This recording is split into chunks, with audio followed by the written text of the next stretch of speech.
Hey, thank you so much for joining me on another podcast, John Mayfield with Global Real Estate School. And I'm really excited to have Nick Krautter with me. Nick recently spoke at our spring business conference for Missouri Realtors. Nick does a lot of speaking and training around the country and is in the trenches like you and I in real estate. And so he has a really interesting concept he's going to talk about. But first, Nick, thank you so much for joining us today.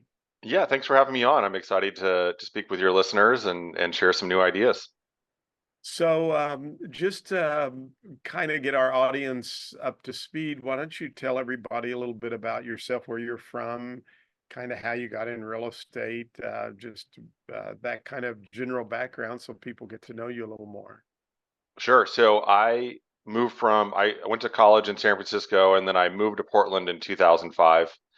And I had worked in the music business for about 5 years and I knew I wanted to make a change. And so I found myself in a new city with a very small network. I just knew about 4 or 5 people. And a lot of people, I was asking friends and family, what do you think I should do? And this is 2005, the real estate market is just booming all over the country. And I had run my own company and been relying on myself for a while already. And so I had a lot of friends and family recommend real estate. And I always thought of it as kind of like a used car salesman job. Like a lot of people, had kind of a low opinion of it. And so I did a couple informational interviews and I realized, oh my gosh, this could be significantly more meaningful than I thought. And it's kind of about how you approach it and how you take care of your clients and how you run your business. And so started out at a Keller Williams office in 2006 and thought I would do it part time for a while. I laugh when I tell this story because I always interview people and I say, why do you want to get into real estate? You're like, oh, I'd love to control my calendar and have time off and more Right. work-life balance. And I said the same thing. I had I think my goal was to make $40,000. And, within weeks of getting my license, I was working 14 hours a day, 6, 7 days a week. And I did that for a couple years because I really just fell in love with it. Um, it was really exciting. I was learning so much. I hadn't learned new things in a while. I had been, working in the music business, which I was pretty well versed in for 5 years. So all of a sudden I've got a whole new business to learn and a business to start. And so that's kind of how I started. And I ended up building a team, owning my own brokerage. We bought our own office building. So my very little ambitions of making 40,000 a year ballooned into running a team that was doing millions in sales a year. Um, and working a ton and loving every minute of it. And so like I said, I eventually built a team. I wanted to get some time back after a couple years of working incredibly long hours. Um, but real estate's really great because you get rewarded for your work. Um, there's very few people that struggle that are actually putting in the work, and there's very few people that are successful that aren't putting in outsized effort. Right. Very, very true. And you're right. In 2005, the market was just off the chart. And what was interesting about 2005, at least in most places, there was plenty of inventory and there were interest rates were decent. They're about what they are now, um, but there were a lot of buyers and a good inventory out there. So it was a good time for you to get into real estate. So very interesting. One of the things that Nick's going to talk to us about, and I want this to be for my sales agents, especially. I say sales agents, my students who will be sales agents, is that you kind of discovered a whole niche on how to grow your business. Now, uh, I do want to back up though, because you mentioned one thing, and I think that is so true. You talked about working these 14-hour days, and I don't want anybody to get discouraged, but real estate is that way. I found myself as well, Nick, when things were going good, I wanted to work more hours to not miss out on the business. And when things were not going well, I wanted to work longer hours just to get back, to get things back to where they needed to be. So, it was like a never ending wheel. However, you will attest to this as well. those first few years, if you really plant the seeds and put the work into it, you can let this business kind of work for you. So Nick, he has a presentation he did for us, Missouri Realtors, called the Golden Handoff. And I really wanted the new agents to watch this because you're getting in the business and you're thinking, where do I go? What can I do to grow my business, to make money? How do I get leads? And Nick's has a really interesting approach that I think is very applicable for any agent, first of all, Yeah. but especially for new agents. So Nick, tell us about the golden handoff and how you got into that. Yeah, so the Golden Handoff is a book and a workbook and now a training program, and it's about how to buy and sell a real estate agent's business. And what I realized, and I didn't know what I had stumbled on at the time, was in most businesses, there is a process of selling your business or your book of business, which what we have in real estate is our client list and our relationships, and those are worth a fortune. Don't make any mistake about it. Whether you're a couple years in the business or you've been doing it 50 years, those relationships are worth an incredible amount of money. The problem was, and I didn't realize this, but in real estate, there really hasn't been a method that has been kind of taught or accepted in our industry about what do I do when I want to retire.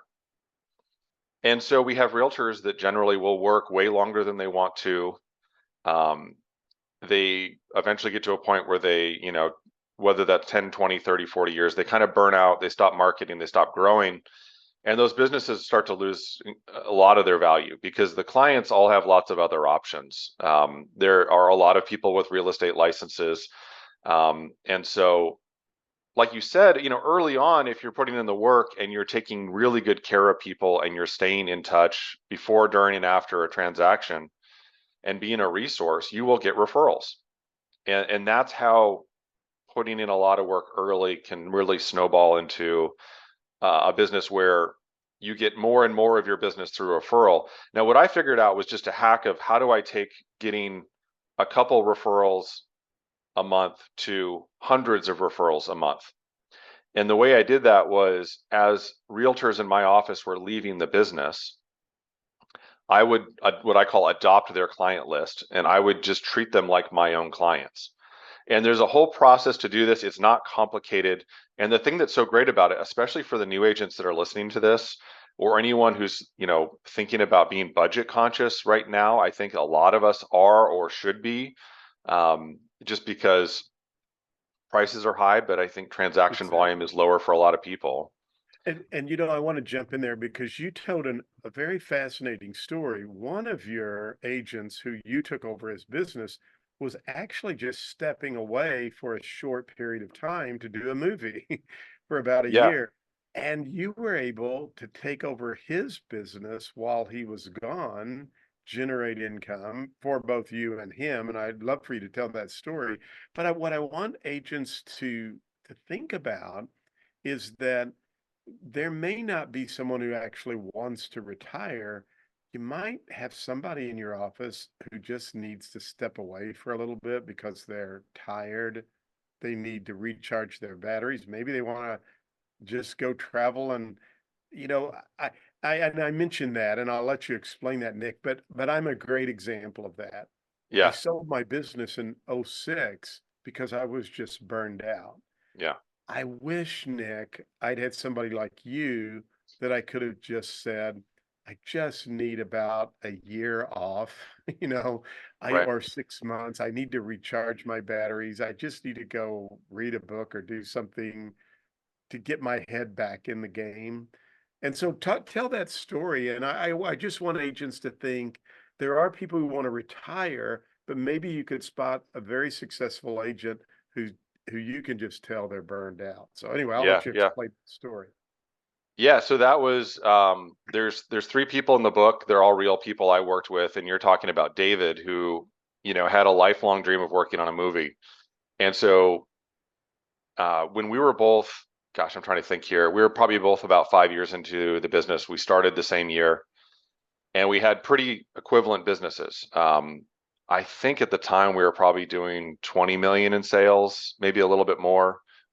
He had a husband and wife team with an assistant, and I had a couple people, and we were still pretty new, and we were still pretty gung ho and on a pretty aggressive growth phase. And David had been asking his broker for 6 months to a year, "Hey, I'm gonna be embarking on this project. I'm going to be working even more than I work in real estate. It's going to be 20 hours a day, 7 days a week until the movie's done. And I can't run my business in Portland. I won't have the time to even respond to emails."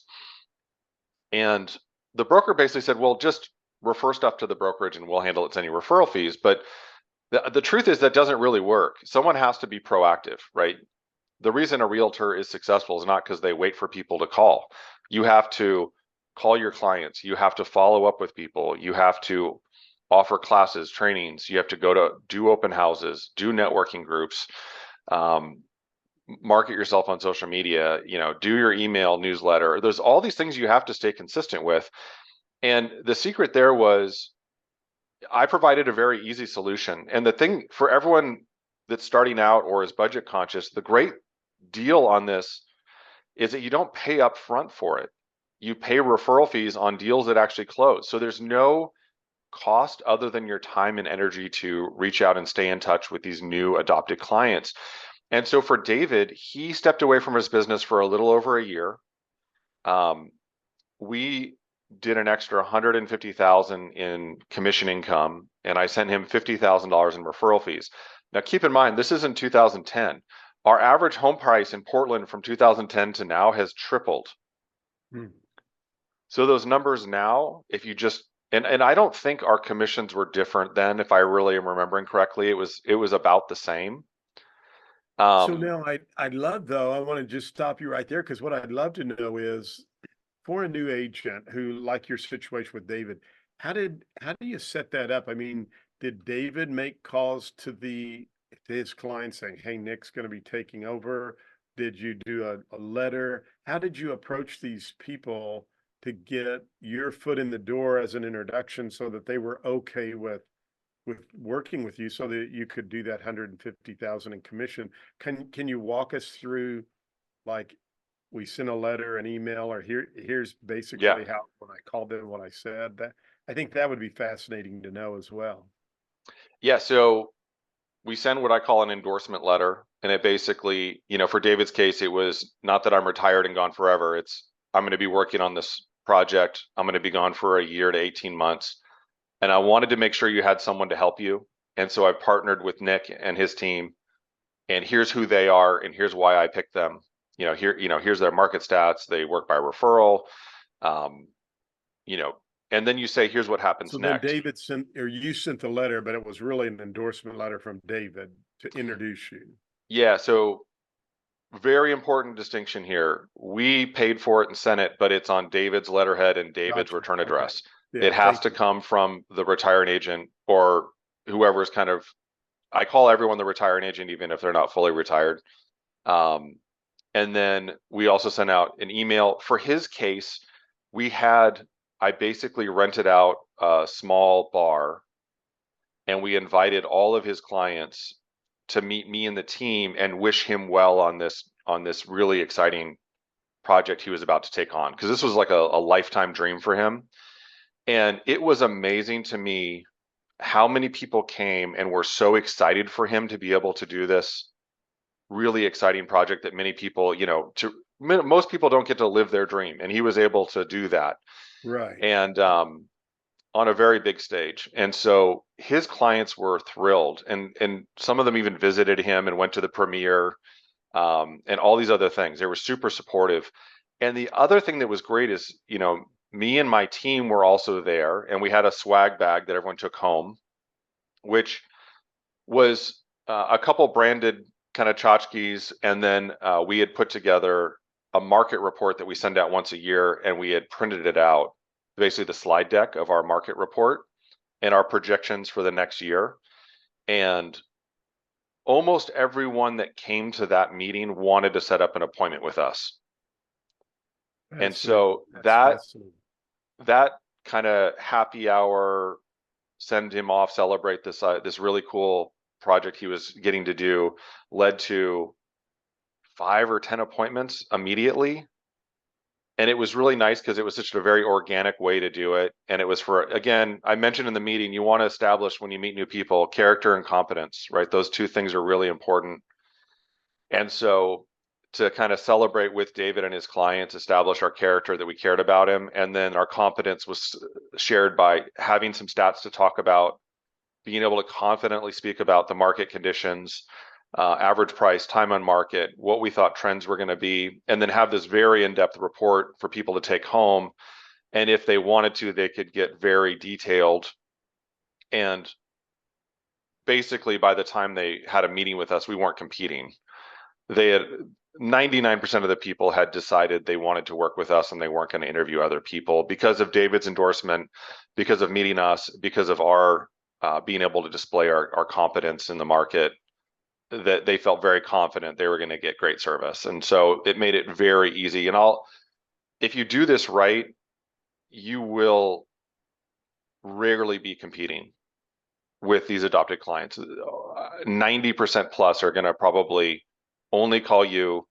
And as long as you're able to show up and do a good job at your buyer consultation or listing presentation, you're almost guaranteed the business. I almost Yeah, never had to reach you're out to a return agent and ask for another endorsement.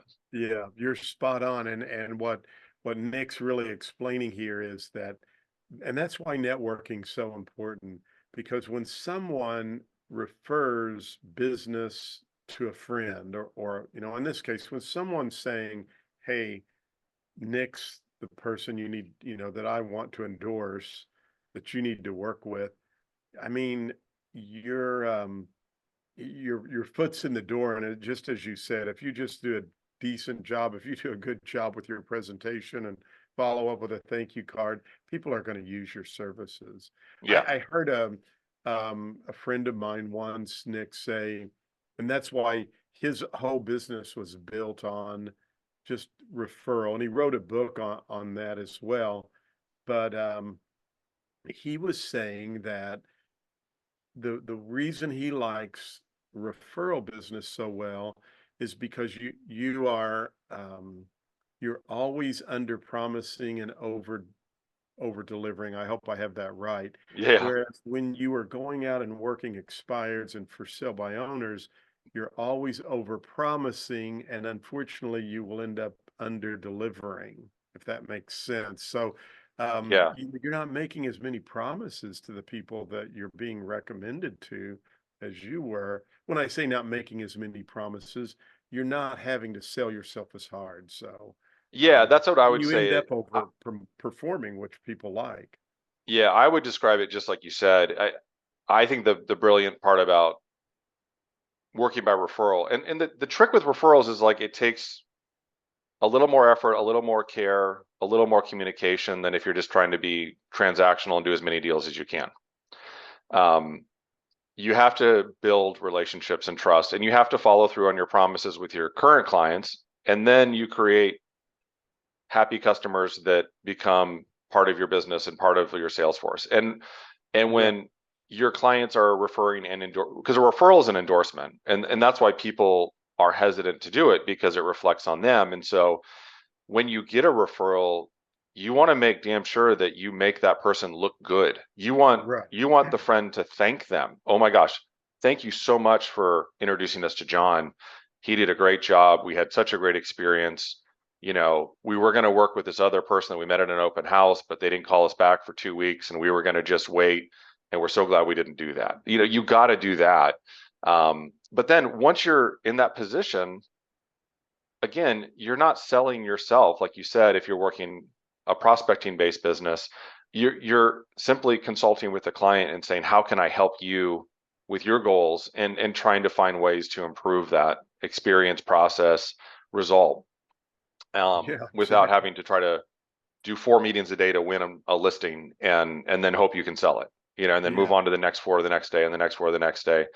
And again, there's nothing wrong with that, but it's just you end up on a hamster wheel you can never get off, because if you're not getting referrals from past clients, you're start every day with no clients. And that's, Exactly. to Exactly. me, that's just really short-sighted. Even if you don't think you're going to do this forever, try to have the ambition to get referrals from all your clients. And I think it'll help you make the right decisions. Yeah, it's funny. There's a, I travel and speak some, and I had this cab driver in Dallas who he had water in the back, his car's clean. He was just so nice to be with. And so I put his name in my phone and I've used him several times. Well, what's funny is when I know people going to Dallas who need a cab, I give them his name and phone number and they always call him. It's funny how I've sent him so much business, but it's because he treated me right and did such a good job. Now, I want to ask you because you shared a really important part that day that I thought was so true. When you begin to take over this, the golden handoff, which I love your title, and that's the title of your book too. I'll have all of the information for Nick in the show notes, but it, the golden handoff, you said something at the conference that I thought was very important, is that you have to continue to follow up with those new referrals that have been given to you.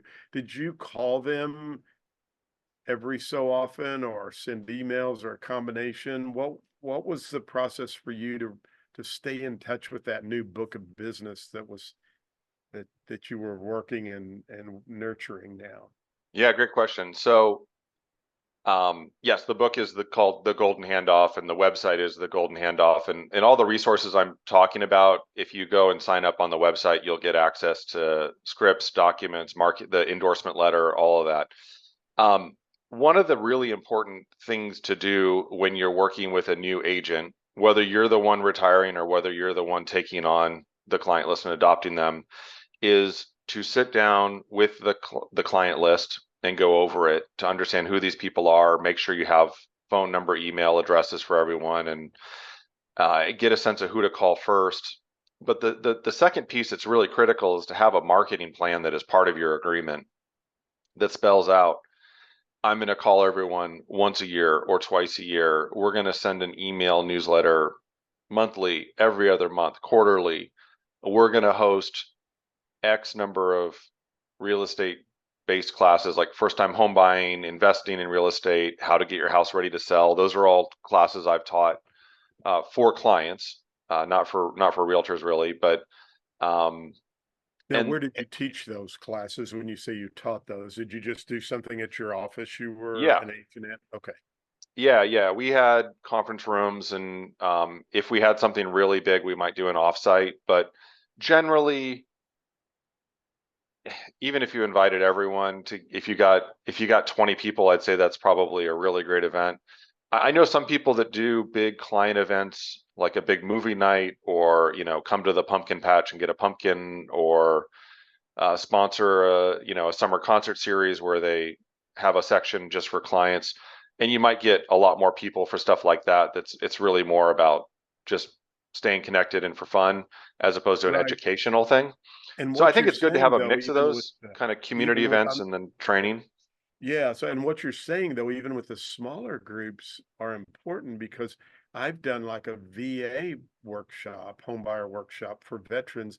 I only had 7 people show up. It was in the evening at our office, but all 7 people purchased a home. They Yeah. were they were all renters who wanted to know how to use their VA. So Yeah, that's interesting. great. I mean, again, I'd much rather have an event with 10 people and 8 of them want to do something than 500 people and you don't really make a deep connection, or it's just kind of saying hi and shaking hands, but not leading directly into follow-ups. Now, I think all of it leads to positive outcomes if you're providing value. So I don't think that there's anything wrong with big events versus small. I wouldn't tell you to do one or the other. I think you should do both.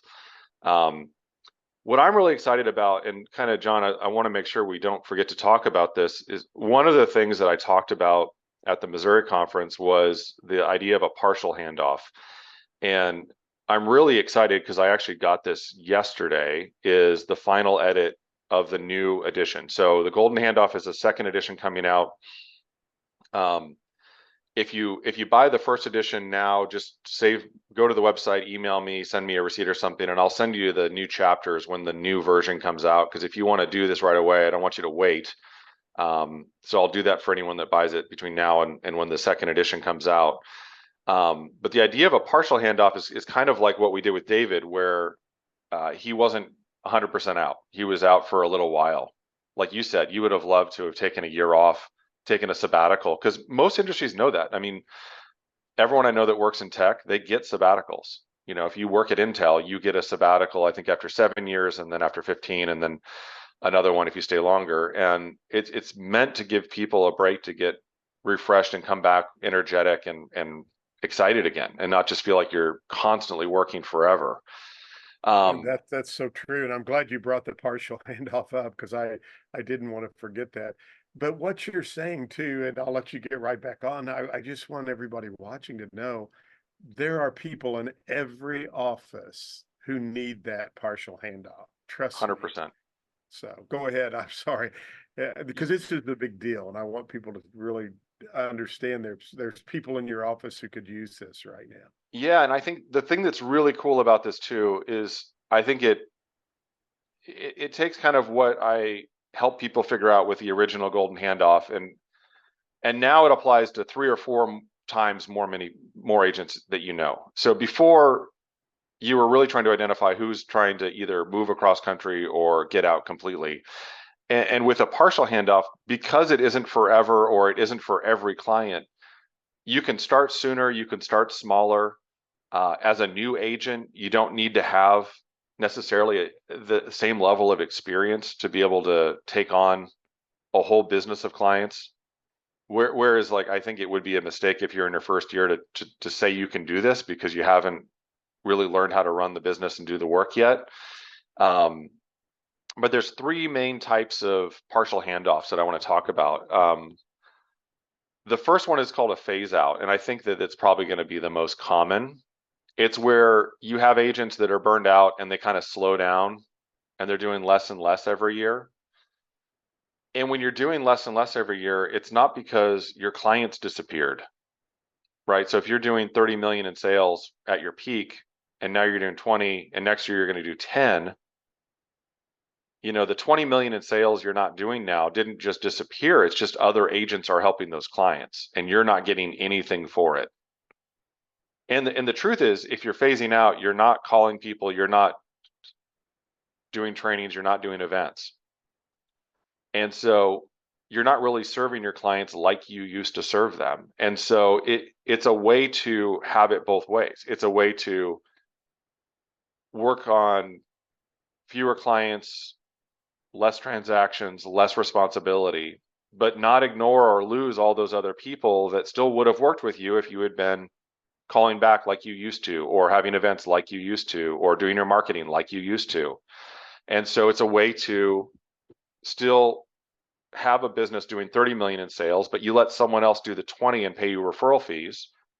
And then that creates an amazing opportunity for new agents to come in and say, hey, if you don't want to work with first-time home buyers, hey, if you don't want to work in listings under a certain price point, hey, if you don't want to work with clients that want to buy more than half an hour away from downtown, let me take care of that. Let me take that on and adopt those clients. You can keep your core business, the stuff you really love and want to do, and do the 10 million in sales with the people you really want to work with. But that 20 million you were going to ignore and get nothing for, why don't you let me help them, stay involved?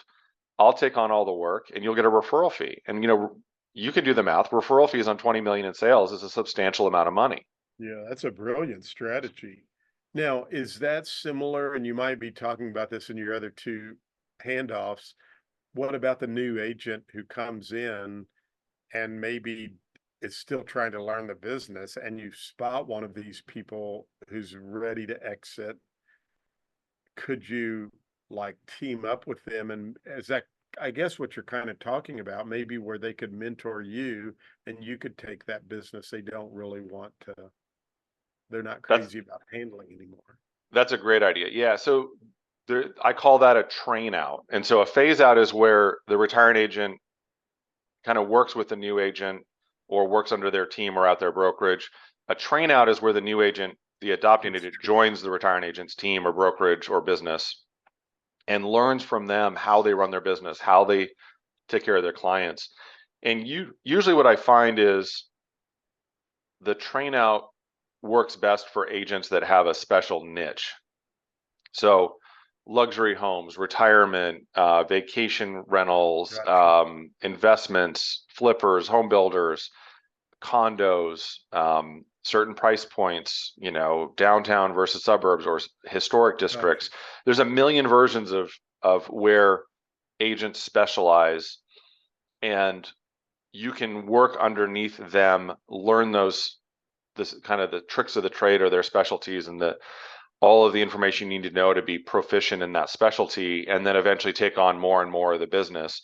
The key there is being clear both ways on how long you're going to be training and when you're going to be able to take on more and more of the responsibility, and kind of what is an expected time frame to be running the show. Because I've talked to some people that have done this, and then the retiring agent doesn't want to retire and doesn't want to retire, and they keep delaying it. And so that isn't necessarily fair to the adopting agent.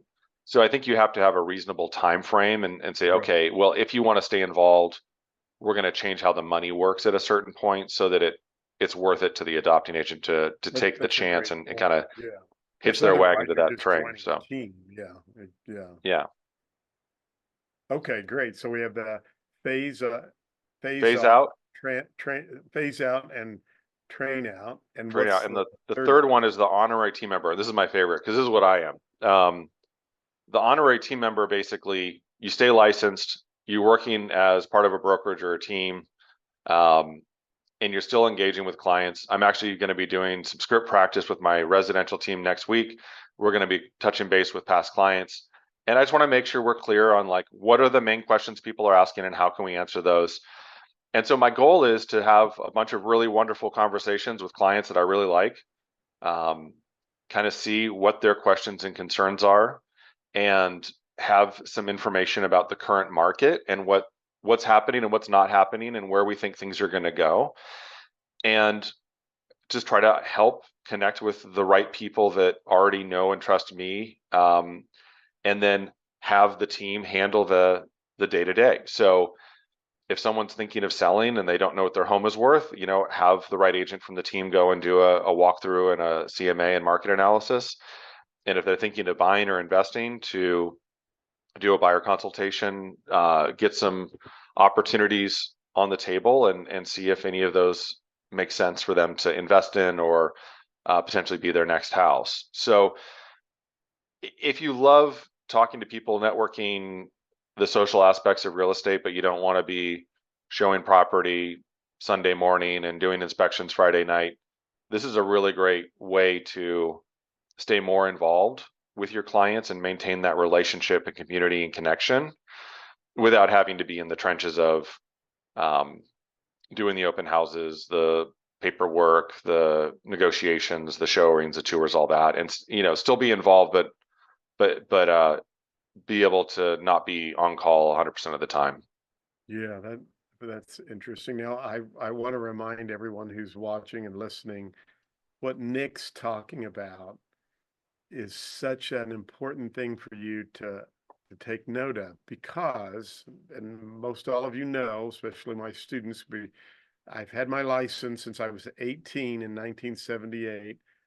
I have literally seen probably hundreds of people, Nick, who were very successful agents on a local, state, even a national level. I know a guy, I was just thinking about a guy this morning and I thought he wasn't at the legislative meetings in DC, and I haven't seen him around for a while. Had a great book of business, but most everyone I know, Nick, they just leave and they don't hand off this golden ticket as it's a golden handoff, but Yeah, they, yeah. they have a golden handoff and they don't know anything about how to do that. And so if you're a new agent, this is it's just a brilliant strategy to really walk into building your real estate business and helping someone else receive an income stream And as Nick points out, and again, we'll have his information, go to his website and get everything.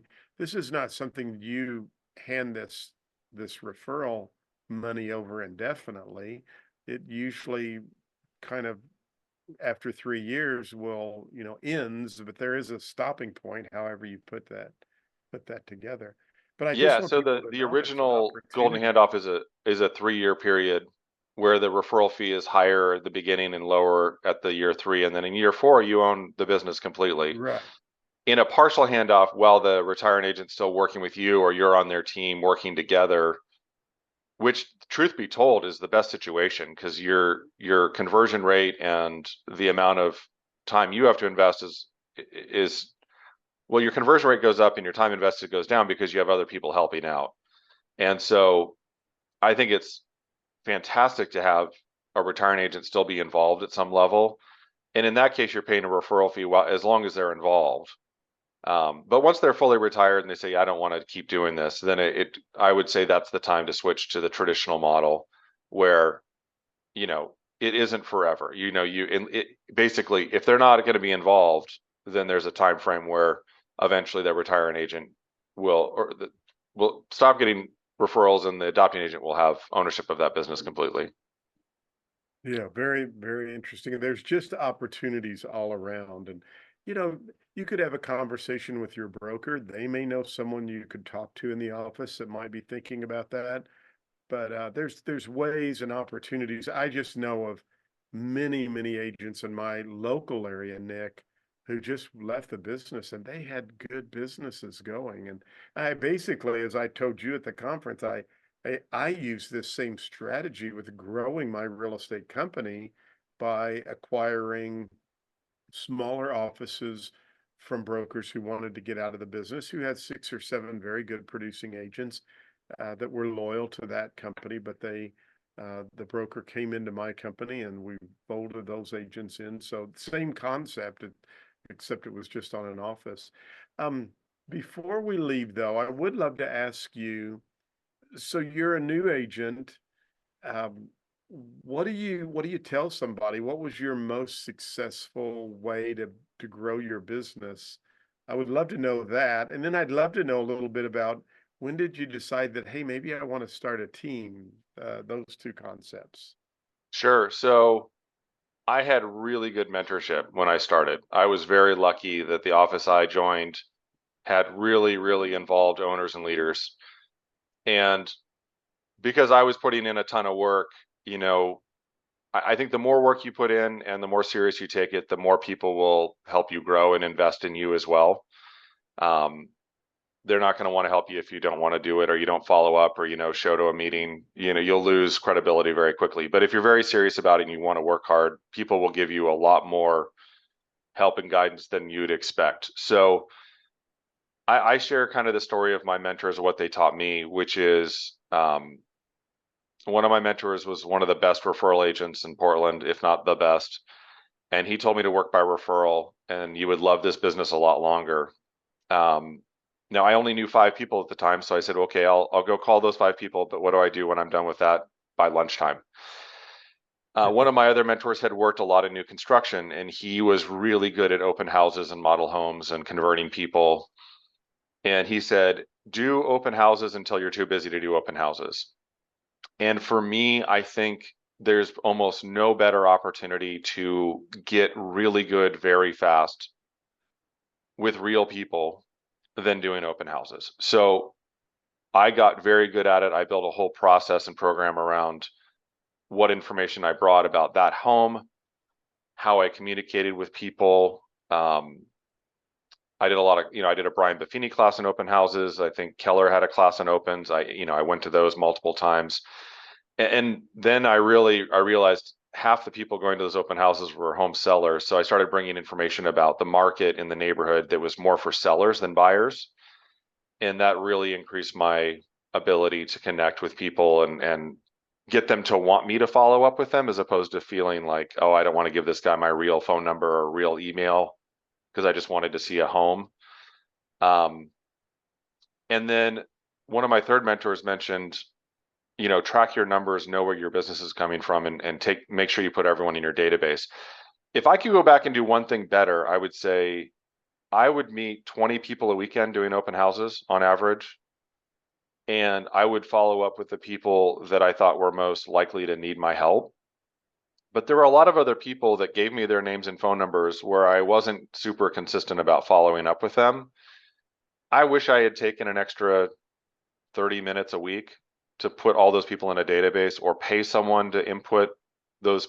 Again, this is back when everything was on paper. Now you might be doing a digital guest book and it's more automated, but just to make sure whatever system you're using, that don't spend the time and energy to meet someone and build some rapport and connection and not follow up in some way.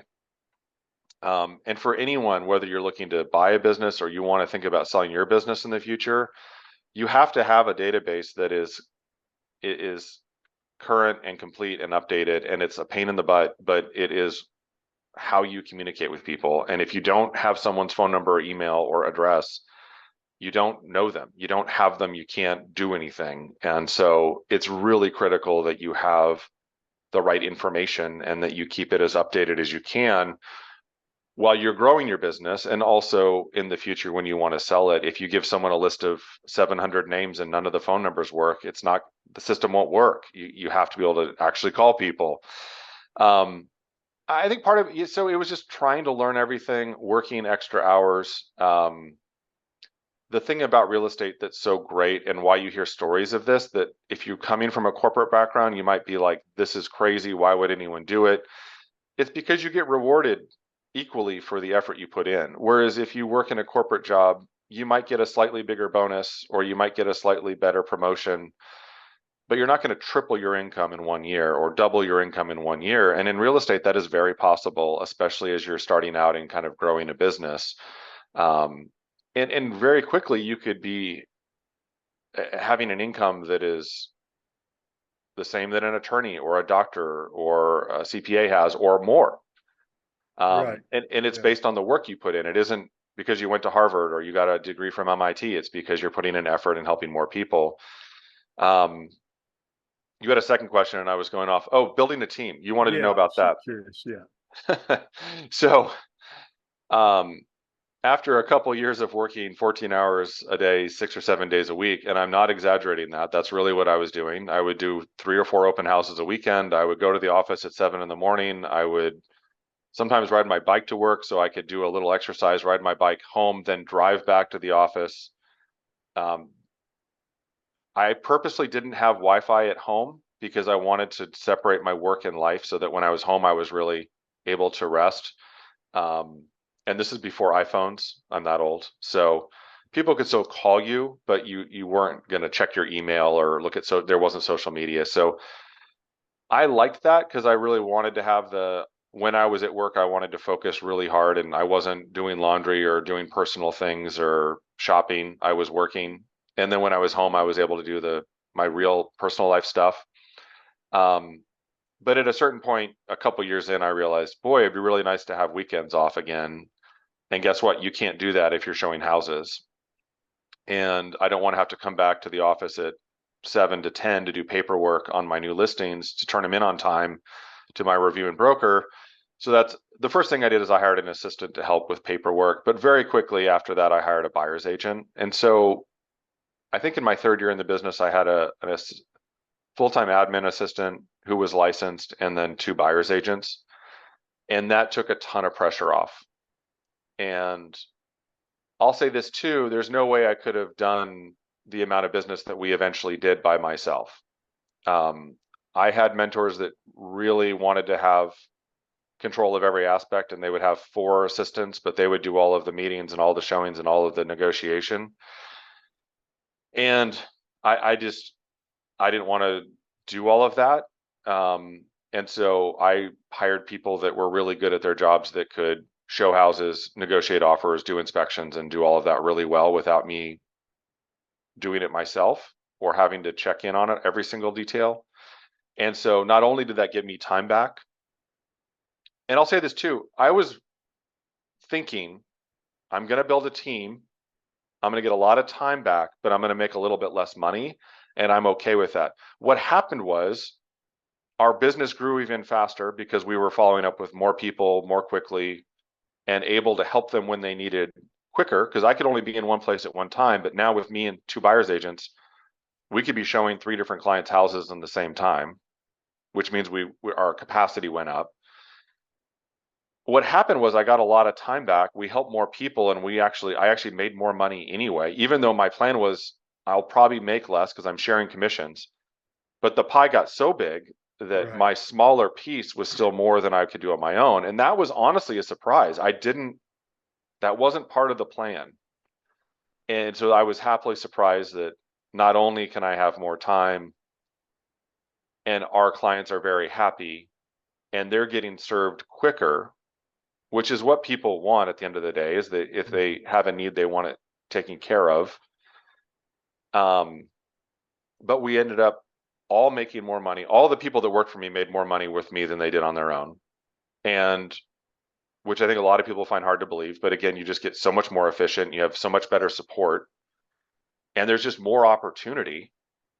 That everyone made more, and everyone had a really good quality of life because we were sharing support and sharing resources, and it was awesome. It's not for everyone. Uh, you have to Right. communicate. You have to deal with hassles. People on your team are going to screw stuff up. You're going to have to go apologize and fix things that you didn't really do wrong. But you hired them, you trained them. You're responsible if you're the team lead. And I think it was totally worth it. And at one point we had 12 people. It was 4 admins and the rest was all agents. And we did 10 closings a month. We did 120 closings. I think our peak month, we did 35 new escrows in one month. And my You were transaction basically an coordinator was office. was Yeah. about losing her mind, but she was Yeah. really good. So You were that was, basically an office within an office. So yeah. And I mean, eventually we ran out of space. I ended up buying an office building to move the team because we ran out of space for my people, and we knew we needed to keep growing, and we literally didn't have chairs to put anyone in. So cool. even with people out in the field a lot, it was still too crowded. So we ended up buying a building in the neighborhood and having our own little spot. And I eventually started a brokerage. I've got mixed reviews on whether being a team within a brokerage or being your own brokerage is the way to go. There's pros and cons. I would just say be really clear on what you're hoping the pros are, because there's definitely, it's not a freebie. Right. There's more cost and hassle. I've Um, seen more, I've seen more good teams go off and start a brokerage, or the person who started the team and did not do near as well. In fact, some ended up even going out of business when they tried to run their own brokerage. And I always kind of just say, you hit the nail on the head. Be real clear about what your goals are, and but it does bring a whole new set of problems. Sometimes you can run that office within an office, or your team within an office, and it can be just as profitable. Well, Nick, this yeah, has been really fascinating. Go ahead. I'm sorry. no, no, no. Yeah, I was I totally agree with you. I think that the models have changed, that teams are much better supported now at almost every brand. I think that it used to be way more expensive to do it. And now I think brokerages have gotten really smart about adjusting Right. to find a way to support teams fairly. I think if you tried to do it 20 years ago, you'd say, gosh, this is so expensive. I don't think that's really the case now. And um, I can't speak for every brand, but I think that most of them have kind of figured out they need to support this, or you're going to lose those top Exactly. producers. I think you're right. Well, this has just been fascinating. If you're a new agent or an existing agent wondering, how can I get my business to the next level? You've got to check out Nick's book, The Golden Handoff. Go to his website. He's got scripts and things you can download there. And I'll tell you what, brokers need to understand what he's written about and what he's talking about is very beneficial for brokers and brokerages to it's kind of like the golden handoff's not only being given to you as the agent, but it's being given to your broker as well, because that income's still flowing through the brokerage, where if these people leave, that it's gone. Because as you pointed out, Nick, earlier in the session, there's so many other people in the business that it may go to the brokerage down the street. So Nick I'm so thankful Missouri Realtors had him speak at our conference. If he does speaking on this topic. So if you're a brokerage or in a franchise, another association, I have a lot of my friends with associations who subscribe. Um, Reach out to Nick. Be great to have. He did a great job for Missouri Realtors. Will be a great speaker there as well. One last question. You said you were in the music industry. Were Yeah. you a producer, a mixer, a musician, or I'm interested to know what you did in the music business. Sure. Like a lot of kids, I wanted to be a rock star when I grew up. So I played guitar and sang, and I had a couple, bands in high school, and studied music business at San Francisco State. It's part of why I went to that college is they had a really good music industry program there and a film industry program. And my first job was working as a programming assistant at a radio station. And then I started managing bands. So my friends would ask me to help out because they knew I was getting a business degree. And um, one of my friends' bands started to get radio play on the BBC in the UK, and we're getting offered to go on tour and had no idea what to do. So I said, sure, I'll help you out. Cool. Had good mentors in that world too. The manager for Santana and a bunch of other really big artists, I studied under him for a little while. And so mostly managed bands. I learned to produce music as well because I wanted to learn it for myself. I hung around a lot of producers, and that was right when digital recording was starting to take off. And so a lot of people had studios where you could record you could record professional level records without having to spend a fortune. And so a lot of my friends uh, got very proficient in production. I got pretty good at it. I did mostly demo production, and then eventually when I moved to Portland, I kind of stopped doing it as a profession, but I got more serious about playing music and I did 2 records under the band name El Salvador, which are still on Spotify if you can find them. They're Okay. tough to find, but they're Cool. there. And Cool. so that was really cool to work with. I worked with 2 different bands on each record, and um, yeah, and All I haven't right. done much with it since then. I got into real estate and just fell in love with the real estate business, and then ended up writing the book, and I've written some other books since then. So that's become my creative outlet is more writing than music, but Great. huge music fan, and really grateful that I got to get that Well, involved and invested in the music. thank you for writing The Golden Handoff, and I encourage everybody to download it today, study it, and start trying to figure out who can give you that golden handoff that you can begin working. Nick, thank you again. It's been a pleasure to have you on. Thanks so much, John. Thanks for having me. Okay.